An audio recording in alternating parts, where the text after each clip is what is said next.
ವಿದ್ಯಾರ್ಥಿಗಳೇ, ಈ ವಿಡಿಯೋದಲ್ಲಿ ನಾವು ಸಮರೂಪ ಮತ್ತು ಅಸಮರೂಪಕರಣಿಗಳ ಬಗ್ಗೆ ತಿಳಿಯೋಣ. ಸಮರೂಪಕರಣಿಗಳು ಎಂದರೇನು?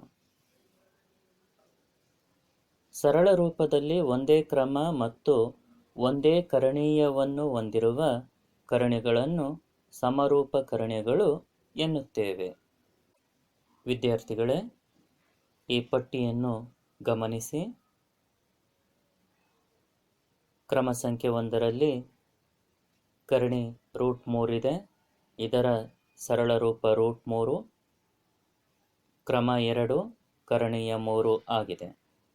ಅದೇ ರೀತಿ ಕ್ರಮ ಸಂಖ್ಯೆ 2ರಲ್ಲಿರುವಂತಹ ಕರಣಿ √12. ಇದರ ಸರಳ ರೂಪ 2√3. ಇದರ ಕ್ರಮ 2 ಕರಣೀಯ 3. ಕ್ರಮ ಸಂಖ್ಯೆ 3ರಲ್ಲಿರುವಂತಹ ಕರಣಿ √75. ಇದರ ಸರಳ ರೂಪ 5√3 ಹಾಗೂ ಕ್ರಮ 2 ಕರಣೀಯ 3 ಆಗಿದೆ. ಕ್ರಮ ಸಂಖ್ಯೆ 4ರಲ್ಲಿರುವಂತಹ ಕರಣಿ 3√27. ಇದರ ಸರಳ ರೂಪ 9√3. ಕ್ರಮ 2 ಕರಣೀಯ 3 ಆಗಿದೆ. ಹಾಗೂ ಕ್ರಮ ಸಂಖ್ಯೆ 5ರಲ್ಲಿರುವಂತಹ ಕರಣಿ 2√3y². ಇದರ ಸರಳ ರೂಪ 2y√3. ಇದರ ಕ್ರಮ 2 ಕರಣೀಯ 3 ಆಗಿದೆ. ಮೇಲಿನ ಎಲ್ಲ ಕರಣಿಗಳು ಸುಲಭ ರೂಪದಲ್ಲಿ ಒಂದೇ ಕರಣೀಯ ಕ್ರಮ ಮತ್ತು ಕರಣೀಯ ಹೊಂದಿವೆ. ಆದ್ದರಿಂದ ಇವುಗಳು ಸಮರೂಪಕರಣಿಗಳಾಗಿವೆ. ಹಾಗಾದರೆ ಅಸಮರೂಪಕರಣಿಗಳು ಎಂದರೇನು? ಅವು ಹೇಗೆ ಇರುತ್ತವೆ ಎಂದು ತಿಳಿಯೋಣ.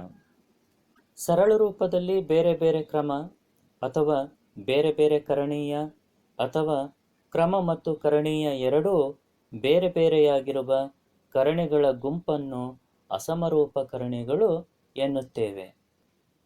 ಈ ಉದಾಹರಣೆಯಲ್ಲಿ 3 ಗುಂಪುಗಳನ್ನು ನೀಡಲಾಗಿದೆ. ಮೊದಲನೇ ಗುಂಪಿನಲ್ಲಿರುವಂತಹ ಕರಣಿಗಳು √8, √12, √20, √54. ಈ ಕರಣಿಗಳ ಸರಳ ರೂಪ ಕ್ರಮವಾಗಿ 2√2, 2√3, 2√5, 3√6 ಆಗಿದೆ. ಇವುಗಳ ಕ್ರಮ ಒಂದೇ ಆಗಿದೆ, ಆದರೆ ಕರಣೀಯ ಬೇರೆ ಬೇರೆಯಾಗಿವೆ. ಎರಡನೇ ಗುಂಪಿನಲ್ಲಿರುವ ಕರಣಿಗಳನ್ನು ಗಮನಿಸೋಣ.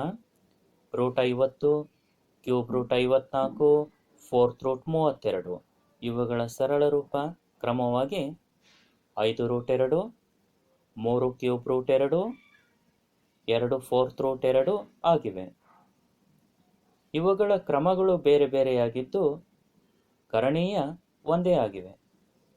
ಇನ್ನು ಮೂರನೇ ಗುಂಪಿನಲ್ಲಿರುವ ಕರಣಿಗಳನ್ನು ಗಮನಿಸಿ. √18, ³ √24, 4√64. ಇವುಗಳ ಸರಳ ರೂಪ ಕ್ರಮವಾಗಿ 3√2, 2³ √3, 2 4√4 ಆಗಿವೆ. ಈ ಕರಣಿಗಳ ಕ್ರಮಗಳು ಬೇರೆ ಬೇರೆಯಾಗಿವೆ. ಅದೇ ರೀತಿ ಕರಣೀಯಗಳು ಕೂಡ ಬೇರೆ ಬೇರೆಯಾಗಿವೆ. ಅಂದರೆ ಗುಂಪು 1ರಲ್ಲಿ ಕರಣಿಗಳ ಕ್ರಮ ಒಂದೇ ಆಗಿದ್ದು ಕರಣೀಯಗಳು ಬೇರೆ ಬೇರೆಯಾಗಿವೆ.